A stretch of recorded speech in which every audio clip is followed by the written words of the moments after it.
नाज़रीन, मैंने आपको कल अपने प्रोग्राम में बताया था कि आज रात इंशाअल्लाह ताला इस केस को जो है ना क्लोज कर दिया जाएगा। इसकी सारी मिसल जो है कंप्लीट हो चुकी है। तमाम जो है ना शाहिद की रोशनी में जितने भी गवाहान थे, जितने भी शहादी थे या जो लोग इस वाक़या के अंदर मुलव्वस थे, उन सबको जो है ना इंटेरोगेट कर लिया गया है। और एक ताज़ा तरीन और बड़ी ज़बरदस्त आपको अपडेट देने लगा हूँ, इन तमाम अफराद की टिंडें कर दी गई हैं। जब भी ये स्क्रीन पे आएंगे, कैमरे के सामने आएंगे, आप देख लीजिएगा एक बंदा भी नहीं होगा जिसके सर पे बाल होंगे। सबसे पहले तो ये बहुत अच्छा हुआ है क्योंकि इस तरह की अटेम्प्ट करने वाले अफराद कि जिन्होंने एक इतने ज़बरदस्त इंसान को, जिसके लिए पूरी दुनिया में शोक का जो है ना माहौल बना हुआ है, ये वाहिद बंदा है जिसको इंडिया के चैनल भी जो है ना रिपोर्ट कर रहे हैं। तो मैं बड़ा खुश हुआ हूँ कि ऐसे लोगों के साथ ज़रूर ऐसा होना चाहिए था। अब नाज़रीन, आपको रात को जब मैंने प्रोग्राम किया उसमें मैंने चंद बातें आपको बताई थी। उसमें मैंने ये कहा था कि खुशी मोहम्मद जो है ना थीम पार्क हाउसिंग सोसाइटी का मालिक, ये इन्वॉल्व है, ये उस वीगो डाले में जो है ना यानी सवार था। लेकिन ये बात जो है ना सयाको सबात से हटकर हो गई है। असल में ये वाक़या कुछ इस तरह से हुआ है कि इस डाले के अंदर जो है ना आमिर गोली नाम का एक लड़का जो है ना इस डाले को चला रहा था और इसके साथ तारिक जापानी, ये लाहौर का बहुत ज़्यादा बदनाम ज़माना जो है ना बुक मेकर है। और इसके साथ जो तीसरा बंदा गुड्डू जलियाने वाला, ये बहुत ठीक ठाक यानी दुश्मनदार आदमी है। ये तीन अफराद उस वीगो डाले के अंदर सवार थे। अब खुशी मोहम्मद का नाम जो है ना मेरे मुंह से कैसे निकला, इसकी रीज़न ये थी, ये खुशी मोहम्मद के डाले का जो नंबर था ना, इन लोगों ने उसके ऊपर ना नज़र रखी हुई थी। जिस वक्त ये वाक़या के टाइम ये जाते हैं वहाँ पे उसको हैंडलर के तौर पे शूटर को पीछे से टेक ऑफ कर रहे होते हैं, तो ये सारे जो है ना इन्होंने प्लान ये किया हुआ था कि डाले पे नंबर जो है ना खुशी मोहम्मद का लगा दिया जाए ताकि तफ्तीश जो है ना उलझ जाए। वाक़या जो है मनोयन मैंने आपको बताया था वो 110% दुरुस्त था। लेकिन खुशी मोहम्मद की क्लैरिफिकेशन आपको मैंने इसलिए दी है कि वो बंदा इसमें इन्वॉल्व नहीं था, लेकिन उसकी गाड़ी का नंबर जो है इस्तेमाल किया गया। अब नाज़रीन चलते हैं दूसरी तरफ। मैं आपको ये बताता हूँ कि जो मैंने आपको बताया था कि इसमें जो मेन एहसन शाह लड़का था ना, उसके वालिद का कंडा था जिसमें ये वज़न किया जाता और रावी रोड में ये लगा हुआ था। इसका वालिद जो पीपल्स पार्टी का कारकुन था और भुट्टो दौर में ना इसके वालिद को तशद्दुद के दौरान ना पुलिस वालों ने इसकी टांगें तोड़ दी थी और इसकी टांगों के अंदर जहाँ रॉड पड़ चुके हुए थे और ये बंदा दुनिया में फ़ानी थे 2-3 महीने पहले कूच कर गया।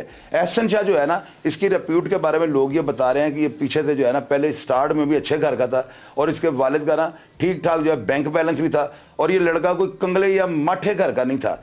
अब नाज़रीन इस लड़के ने जो है ना जो स्टेटमेंट दिया ना, उस स्टेटमेंट के मुताबिक इसने कहा कि मेरी 5 करोड़ रुपए में डील हुई थी, 50 लाख रुपए मैंने एडवांस ले लिया था और इसको जो है ना तीफी बट के साथ मिलाने वाला जो बंदा था उसका नाम था मलिक सुहेल।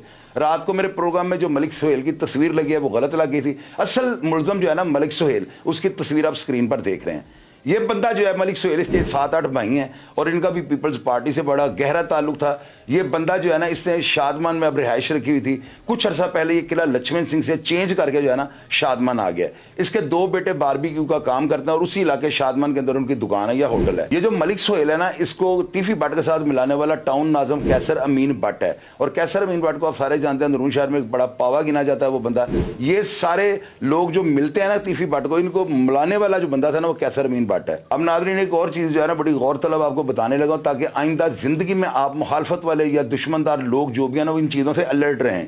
ये जो एहसन शाह था ना, इसने सऊदी अरब से ना खाना खुदा के आगे खड़े होकर जो है ना बलाज को कॉल की थी और उसको कहा था कि मैं अल्लाह के घर के आगे खड़ा हूं, अगर आप दुआ करनी चाहते हो ना तो बिल्कुल आप कर सकते हैं। और सुनने में ये आया और प्रोग्राम से मुझे ये पता लगा कि बलाज ने खुदा के घर की तस्वीर देखते हुए जो है ना दुआ की थी। और एहसन शाह का असल मकसद ये था कि मैं इसके बैकग्राउंड जो पीछे तस्वीर में आएगा ना तो मैं उससे अंदाज़ा लगाऊंगा कि ये बैठा इस वक्त किस जगह पे हुआ है। और जब उसको अंदाज़ा हो जाता था कि ये अड्डे पे बैठा हुआ है या बाहर किसी जगह पे बैठा हुआ है, आपको पता है कि अंदाज़ा तो बंदे को हो ही जाता है ना कि ये बंदा कहाँ पर बैठ के बात कर रहा है, तो ये सारी इंफॉर्मेशन जो है ना वो दूसरी पार्टी से शेयर करता था। अब नाज़रीन आप ये देखें, इसमें जो नतीजे वाली बात है ना वो ये है कि आप अब किसका एतबार करेंगे। अगर इस तरह के क्लोज दोस्त जो आपके हर चीज़ का जो है ना राज उनके पास हो, आपके तमाम मामला के वो भेदी हों, अगर वही लोग बिक जाएंगे तो इस माशरे में किसका एतबार किया जाएगा। मुझे ये जो है ना ज़राए ने बताया कि अनकरीब जो है ना लाहौर में बड़ी तेज़ी के साथ, आपको पता जो बात मैं आपसे शेयर करता हूँ 110% होती है। मैंने ही आप लोगों को कहा था बदमाशों की हाज़िरियाँ लगनी चाहिए, शुरू हुई थी कि नहीं, और मैंने ही आपको कहा था रोज़ पुलिस मुकाबले होंगे, हुए हैं कि नहीं। और अभी मेरी बात जो है ना कान खोल कर सुन लें और बिल्कुल मुहतात हो जाएं, एहतियात बरतिएगा, वेपन असला और जत्ते लेकर बाहर ना निकलें। एक दिन में 3-3 पुलिस मुकाबले जो है ना स्टार्ट होने लगे हैं और ये इसी वीक में। अमन को बहाल करने के लिए जो है ना हाई लेवल पर एक जो है ना अफसरान ने मीटिंग की है और ये जो शूटर और टारगेट किलर का जो लफ्ज़ है ना, इससे हमारे IG पंजाब उस्मान अनवर चिढ़ खाते हैं और आपको पता है नीचे जो टीम काम कर रही है, अली नासर रिजवी, उसके अलावा जो है इमरान किश्वर, कैप्टन लियाकत और बिलाल सदीक कमियाना साहब, अल्लाह के हुक्म से जो है ना ये शूटरों को, टारगेट किलरों को सर नहीं निकालने देंगे। ये सारी जो है ना तफ्तीश की जो है आखिरी मालूमात थी। मेरा ख्याल है इसके बाद कोई ऐसी अपडेट नहीं रह गई जो मैं आपके साथ दोबारा शेयर करूं। अगर प्रोग्राम के मुतालिक आप कोई बात मुझसे शेयर करनी चाहें, अगर आपके पास कोई ऐसी बात हो जो मैं अपने देखने वालों को, अपने चाहने वालों को, अपने सब्सक्राइबर्स जो है इनको ना बता सका हूं, तो मेरे कमेंट बॉक्स में जरूर लिखिएगा ताकि मेरे भी नॉलेज में इजाफा हो और दूसरे लोग जो है इस इल्म से जो है ना कोई ना कोई चीज़ अखज़ कर सकें। अपना ढेर सारा ख्याल रखिएगा जी। पाकिस्तान जिंदाबाद।